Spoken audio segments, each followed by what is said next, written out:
আকাশবাণী কলকাতা। স্থানীয় সংবাদ পড়ছি শুভ্রা চক্রবর্তী। বিশেষ খবর। লোকসভা ভোটের আগে রাজ্যে শাসক দলের পাহাড় প্রমাণ দুর্নীতির কঠোর সমালোচনা করেছেন বিজেপি নেতা কেন্দ্রীয় স্বরাষ্ট্রমন্ত্রী অমিত শাহ। দলের কেন্দ্রীয় সম্পাদকের পদ থেকে অনুপম হাজরাকে বিজেপি সরিয়ে দিয়েছে।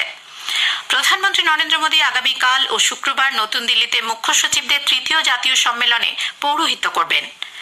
আসন্ন গঙ্গাসাগর মেলা প্রস্তুতি পর্যালোচনা করতে মুখ্যমন্ত্রী আজ বৈঠকে বসছেন। কলকাতায় আরও 5 জন করোনা আক্রান্ত হয়েছেন, তবে দেশ জুড়ে উদ্বেগের কারণ হয়ে ওঠা JN.1 সাবভ্যারিয়েন্টে কারোর আক্রান্ত হওয়ার খবর মেলেনি। জলবায়ু ও আবহাওয়া সম্পর্কে সাধারণ মানুষকে আরও সচেতন করে তুলতে পঞ্চায়েত স্তরে পরিষেবা চালু করতে চলেছে সরকার। আসছে বিস্তারিত খবরে। আগামী লোকসভা ভোটের আগে রাজ্যে শাসক দলের পাহাড় প্রমাণ দুর্নীতির কঠোর সমালোচনা করেছেন বিজেপি নেতা কেন্দ্রীয় স্বরাষ্ট্রমন্ত্রী অমিত শাহ। গতকাল কলকাতায় বিজেপি রাজ্য নেতৃত্বের সঙ্গে গুরুত্বপূর্ণ বৈঠকে বসেন স্বরাষ্ট্রমন্ত্রী এবং দলের সর্বভারতীয় সভাপতি জেপি নাড্ডা। নিউ টাউনে বেসরকারি হোটেলে এবং জাতীয় গ্রন্থাগারে ওই বৈঠকে স্বরাষ্ট্রমন্ত্রী বলেন, একসময় বাংলা শিক্ষা, সাহিত্য, বিজ্ঞান, শিল্প সর্বক্ষেত্রে শীর্ষস্থানে থাকলেও তৃণমূল কংগ্রেস সরকারের আমলে তা তলানিতে ঠেকেছে। শাসক দলের দুর্নীতিগ্রস্ত নেতাদের বিরুদ্ধে মুখ্যমন্ত্রী কোনো ব্যবস্থাই নিচ্ছেন না। कटमनी, सिंडिकेट, घुसपैठ, परिवारवाद, भ्रष्टाचार और जहां पर रविंद्र संगीत सुनाई पड़ता था वहां बम धमाकों की गूंज सुनाई पड़ती है। बंगाल का दीदी ने पतन करने में कोई कसर नहीं छोड़ी है। इतना बड़ा भ्रष्टाचार। एक मंत्री के घर से 50 करोड़ की नोटों की गड्डियां, ममता दीदी जवाब देने को तैयार नहीं। उनमें हिम्मत नहीं है। जिन्होंने नौकरी देने में पैसा खाया उनको पार्टी का नोटिस भी थमा दे। अब जिस पार्टी के सिपाही करोड़ों का भ्रष्टाचार करते हो वो पार्टी कभी बंगाल का भला कर सकती है क्या? এর আগে দলের সোশ্যাল মিডিয়া ও আইটি কার্যকর্তাদের সঙ্গে বৈঠকে তিনি সোশ্যাল মিডিয়া প্রচারকে আরো শক্তিশালী করার পরামর্শ দেন। একদিনের সফর শেষে গতকাল রাত 10:30 নাগাদ কেন্দ্রীয় স্বরাষ্ট্রমন্ত্রী অমিত শাহ ও বিজেপি সর্বভারতীয় সভাপতি জেপি নাড্ডা দিল্লির উদ্দেশ্যে রওনা দেন।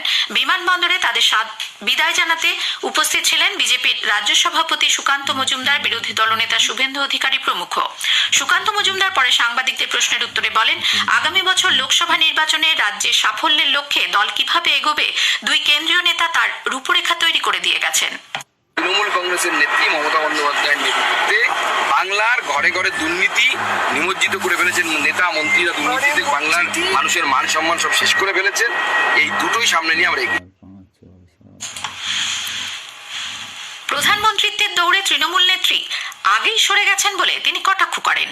বাংলার মানুষের সামনে দুটো অপশন আছে প্রধানমন্ত্রী হিসেবে বাঁচা, খার্গে না হয় মোদি। তাহলে খার্গে আর মোদির মধ্যে বাংলার মানুষ কাকে চুজ করবে? বাংলার মানুষের হাতে আমরা ছেড়ে দিচ্ছি আগামী বছর। মমতা বন্দ্যোপাধ্যায় তো প্রধানমন্ত্রী হবেন না বলেই দিয়েছে। মানে প্রধানমন্ত্রী দৌড়েই নেই, কারণ উনি বুঝতে পারছেন উনি শুরু হওয়ার আগেই শেষ হয়ে গেছে। স্বামী বিবেকানন্দকে নিয়ে তিনি কোনো বিতর্কিত মন্তব্য করেননি। তার বক্তব্যের প্রতিবাদে শ্যামবাজার পাঁচমাথার মোড়ে তৃণমূল যুব কংগ্রেসের ফুটবল খেলার কর্মসূচিকেও সুকান্তবাবু কটাক্ষ করেন। খেলতে বলুন না ফুটবল, কোনো অসুবিধা নেই। বাংলার মানুষ সময় এলে এটাকে ফুটবলের মতো কিক মেরে বের করে দেবে। মন্ত্রী শশী পাজা বলেছেন, বিবেকানন্দ সম্পর্কে এ ধরনের মন্তব্য করার জন্য সুকান্ত মজুমদারের ক্ষমা চাওয়া উচিত। স্বামীজির অপমান করেছেন, কোন রকম ক্ষমা তো দূরের কথা, কিছুই আমরা দেখলাম না। বিজেপি নেতৃত্ব ঔদ্ধত্য অহংকার কোন পর্যায়ে গিয়েছে যে স্বামীজিকে অপমান করছেন, কিন্তু তাদের ইগো এবং তারা নিজেরাই এত বড় যে তারা ক্ষমা চাইতে পারছে না, তাই সাহসটাও তাদের কাছে নেই। এদিকে গতকাল বেলুর মঠে সর্বভারতীয় যুব সম্মেলনের অনুষ্ঠানের পর রামকৃষ্ণ মঠ ও মিশনের সাধারণ সম্পাদক স্বামী সুবীরানন্দ বিবেকানন্দের ফুটবল সম্পর্কে উক্তি ব্যাখ্যা করে বলেন, স্বামীজি বলেছেন যে তুমি ফুটবল বা এই ধরনের বিভিন্ন রকম শারীরিক চর্চার মাধ্যমে নিজেকে প্রতিষ্ঠিত করো। শারীরিক দিক থেকে আত্মবল, মানসিক বল, শারীরিক বল এই সমস্ত তুমি বৃদ্ধি করো। এই সমস্ত বৃদ্ধি হয় তাহলে মস্তিষ্কের ক্ষমতাও বৃদ্ধি হবে। আর মস্তিষ্কের ক্ষমতা বৃদ্ধি না হলে তুমি কিন্তু গীতা বুঝতে পারবে না, গীতা পাঠ তোমার কোনো কাজে আসবে না। উল্লেখ্য, ব্রিগেডে লক্ষ্যকণ্ঠে গীতাপাঠ প্রসঙ্গে উত্তরবঙ্গ উন্নয়ন মন্ত্রী উদয়ন গুহ ফুটবল খেলা ও গীতাপাঠ নিয়ে বিবেকানন্দের উদ্ধৃতি দেওয়ার পর থেকেই এই বিতর্কের সূত্রপাত। দলের কেন্দ্রীয় সম্পাদকের পদ থেকে অনুপম হাজরাকে বিজেপি সরিয়ে দিয়েছে।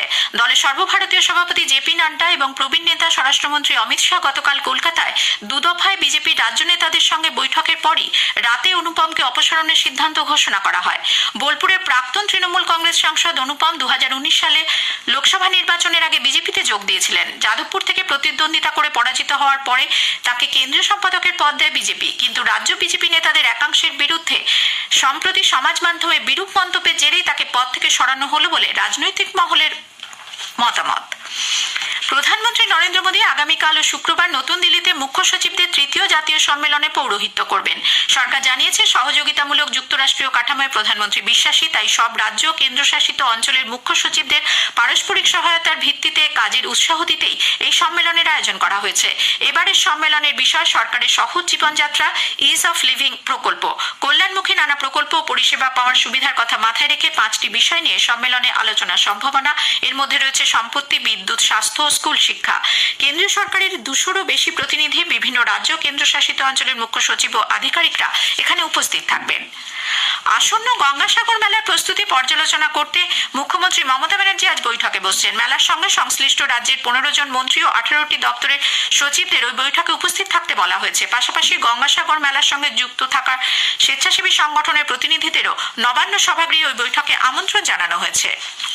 100 দিনের কাজে গতি ও স্বচ্ছতা আনতে কেন্দ্রের বেঁধে দেওয়া শর্ত মেনে রাজ্যে প্রকল্পের তদারকিতে বিশেষ পদ সৃষ্টি করা হচ্ছে। পঞ্চায়েত দপ্তরের তরফে এমজি নারেগা প্রকল্পের দেখাশোনায় বেশ কিছু সিনিয়র ইঞ্জিনিয়ার নিয়োগের ছাড়পত্র দেওয়া হয়েছিল।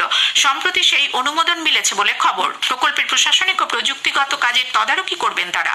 উল্লেখ্য, কেন্দ্রের কাছ থেকে 100 দিনের কাজ প্রকল্পে রাজ্যে প্রায় 7,000 কোটি টাকা বকেয়া বলে মুখ্যমন্ত্রী মমতা ব্যানার্জি দাবি করেছেন। বকেয়া মেটানোর দাবি নিয়ে সম্প্রতি প্রধানমন্ত্রী নরেন্দ্র মোদীর দ্বারস্থ হন তিনি। স্থানীয় সংবাদ শুনছেন আকাশবাণী কলকাতা কেন্দ্র থেকে। কোভিডের নতুন প্রজাতি নিয়ে উদ্বেগের মধ্যেই বাংলার জন্য স্বস্তির খবর। এখনো পর্যন্ত এ রাজ্যে কোভিডের নতুন সাবভেরিয়েন্ট JN1 এর কোনো অস্তিত্ব মেলেনি বলে স্বাস্থ্য ভবন জানিয়েছে। এ পর্যন্ত নতুন করে যারা আক্রান্ত হয়েছেন তাদের কারোর দেহেই নতুন ভেরিয়েন্টের হদিশ মেলেনি। স্বাস্থ্য ভবন সূত্রের খবর, কল্যাণীর ন্যাশনাল ইনস্টিটিউট অফ বায়োমেডিক্যাল জেনোমিক্সে 30টি নমুনা পাঠানো হয়েছিল। এর মধ্যে 7টি নমুনা নভেম্বর-ডিসেম্বরের এবং 23টি নমুনা সেপ্টেম্বরের। তবে করোনা রুখতে সতর্কতায় কোনো রকম খামতি রাখতে চায় না স্বাস্থ্য দপ্তর। এদিকে রাজ্যে আরো 5 জন করোনা আক্রান্তের খোঁজ মিলেছে।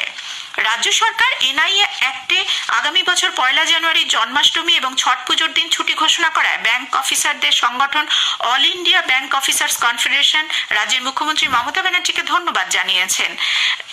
এর রাজ্য সম্পাদক শুভজ্যোতি চট্টোপাধ্যায় বলেন, ব্যাংক ও বীমা সংস্থাগুলি এই ছুটির আওতায় পড়বে। রাজ্যের পার্শ্ব শিক্ষকদের জন্য নির্দিষ্ট বেতন কাঠামো করা এবং তাদের উপযুক্ত পদমর্যাদা দিতে পার্শ্ব শিক্ষক ঐক্যমঞ্চ রাজ্যের মুখ্যমন্ত্রী মমতা ব্যানার্জির প্রতি আবেদন জানিয়েছেন। মঞ্চের যুগ্ম আহ্বায়ক ভগীরথ ঘোষ গতকাল পার্শ্ব শিক্ষকদের জন্য বিহার সরকারের ভূমিকা প্রশংসা করে বলেন, প্রায় 40,000 পার্শ্ব শিক্ষকদের দিয়ে বিদ্যালয়ের যাবতীয় কাজ করানো হলেও তাদের মাসিক বেতন এখনো সর্বোচ্চ 12,000 টাকাই রয়েছে। ভোটারদের সচেতন করতে একটি ভ্রাম্যমাণ ইভিএম মেশিনের প্রদর্শন ও ট্যাবলোর উদ্বোধন হলো বর্ধমানে জেলা শাসকের কার্যালয়ে। জেলা শাসক পূর্ণেন্দু মাঝি এর উদ্বোধন করেন। উপস্থিত ছিলেন অতিরিক্ত জেলা শাসক অমিয় কুমার দাস সহ জেলা প্রশাসনের উচ্চপদস্থ আধিকারিকরা। পূর্ব বর্ধমানের কাটোয়ায় মাধবীতলায় এক ব্যক্তির মৃতদেহ উদ্ধারকে ঘিরে চাঞ্চল্য ছড়িয়েছে। মৃতের নাম কার্তিক দাস। ছেলে করণ দাসের দাবি, বিদ্যুৎস্পৃষ্ট হয়ে তার বাবার মৃত্যু হয়েছে, কিন্তু শরীরের বিভিন্ন জায়গায় আঘাতের চিহ্ন থাকায় মৃত্যুর কারণ নিয়ে প্রশ্ন উঠেছে। পুলিশ করণ দাসকে আটক করেছে। জলবায়ু আবহাওয়া সম্পর্কে সাধারণ মানুষকে আরো সচেতন করে তুলতে পঞ্চায়েত স্তরে পরিষেবা চালু করতে চলেছে সরকার। কেন্দ্রীয় ভূবিজ্ঞান মন্ত্রী কিরেন রিজিজু গতকাল নতুন দিল্লিতে ভারতীয় আবহাওয়া দপ্তর IMDর 150 বছর উপলক্ষে এক অনুষ্ঠানে কথা জানান। সল্টলেকের যুব ভারতীয় ক্রীড়াঙ্গনে আজ ISL ফুটবলের ম্যাচে মোহনবাগান সুপার জায়ান্ট কেরালা ব্লাস্টার্সের বিরুদ্ধে খেলবে। খেলা শুরু হবে রাত 8টায়। শেষ করার আগে খবরের বিশেষ অংশ আরো একবার।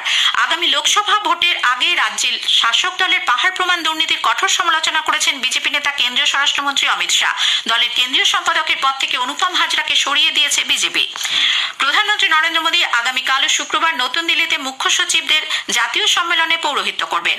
আসন্ন গঙ্গাসাগর মেলার প্রস্তুতি পর্যালোচনা করতে মুখ্যমন্ত্রী আজ বৈঠকে বসছেন। স্থানীয় সংবাদ শেষ হলো।